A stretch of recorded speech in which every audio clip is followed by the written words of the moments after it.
So I'm currently waiting for the first chapter to upload.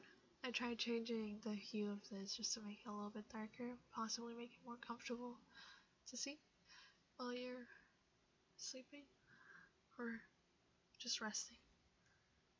Uh, I'm enjoying the book so far. Of course, I've just read the first chapter, but it's nice. And please excuse my nose dripping. I'll try and keep it minimal, but you're probably gonna get a bit of your girlfriend's clogged nose, like usual. Anyways, chapter 2.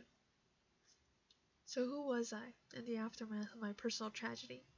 At first, I was a lousy sport when it came to the chipper attitudes of the pediatric nurses, and then I was a stranger in my own home, a temporary occupant of the downstairs guest room. An invalid, if you will, which is probably the most horrific word I've ever heard to describe someone who is supposed to be recuperating.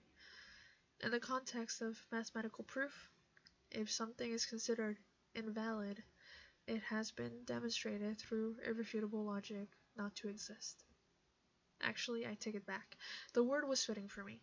I had been Ezra Faulkner, Golden Boy, but that person no longer existed. And the proof? I've never told this to anyone, but the last night of summer before senior, I drove over to Eastwood High. It was late, around 11, and my parents were already asleep. The landscape lanes of my gated community were dark and inexplicably lonely, in the way that suburbs sometimes get at night. The strawberry fields on the side of the road looked as though they stretched down for miles. But there wasn't really much left of the old ranch lands.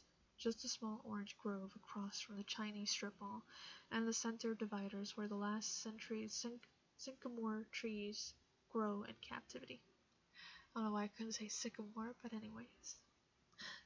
If you think about it, there is something quite depressing about living in a gated community full of 6-bedroom Spanish-style homes, while half a mile down the road, illegal immigrant workers break their backs in the strawberry fields, and you have to drive past them every morning on the way to school. Eastwood High is as far north as you can go within the city limits of Eastwood, California, nestled in the foothills like some sort of stucco fortress. I parked in the faculty lot, because screw it, why not? At least that's what I told myself. Really though, it wasn't a rebellion at all, but a show of weakness.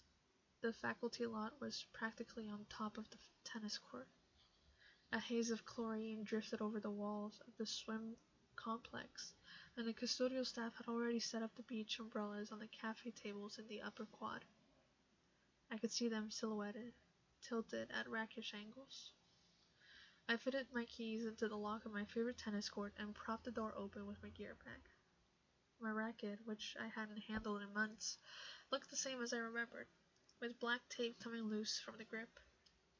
Nearly time for a new one, judging from the dings in the frame, but of course I wouldn't be getting a new one. Not then, and not ever. I let my cane clatter to the ground and limped towards the back line of the court. My physical therapist didn't even have me on the stationary bike yet, and my other therapist would probably disapprove, but I didn't care. I had to know how bad it was, to see for myself if it was true what the doctors had said, that sports were finished. Finished. As though the last 12 years of my life amounted to nothing more than a third period phys ed and the bell had rung for lunch. I pocketed a ball and prepped my soft serve, that vanilla hit I used so as not to double fault. Barely daring to breathe, I tossed the ball high and felt it connect with the racket in a way that, while not entirely pleasant, was at least tolerable. I landed neatly in the center of the square without any heat. I had been aiming for the back right corner, but I take it. I shook out my wrist, grimacing at how the constricting Velcro brace felt, but knowing better than to take it off. And then I gave the second ball a toss and slammed it, angling the racket to put a slight spin on the serve. I landed on my good leg, but the momentum carried me forward along with my follow-through. I stumbled, accidentally putting too much weight on my knee, and the pain caught me off guard. By the time I had begun to fade back into familiar, dull ache that never quite went away, the ball had rolled silently to a stop at my feet, mocking me. My serve had faltered. I hadn't even made it over the net. I was done. I left the balls on the court, zipped my racket back into my gear bag, and picked up my cane, wondering why I even bothered. When I locked up the courts, the campus felt spooky all of a sudden, the dark shadows of the foothills looming over the empty buildings. But of course, there was nothing to be worried about, nothing besides the first day of school, when I'd finally have to face everyone I've been avoiding all summer.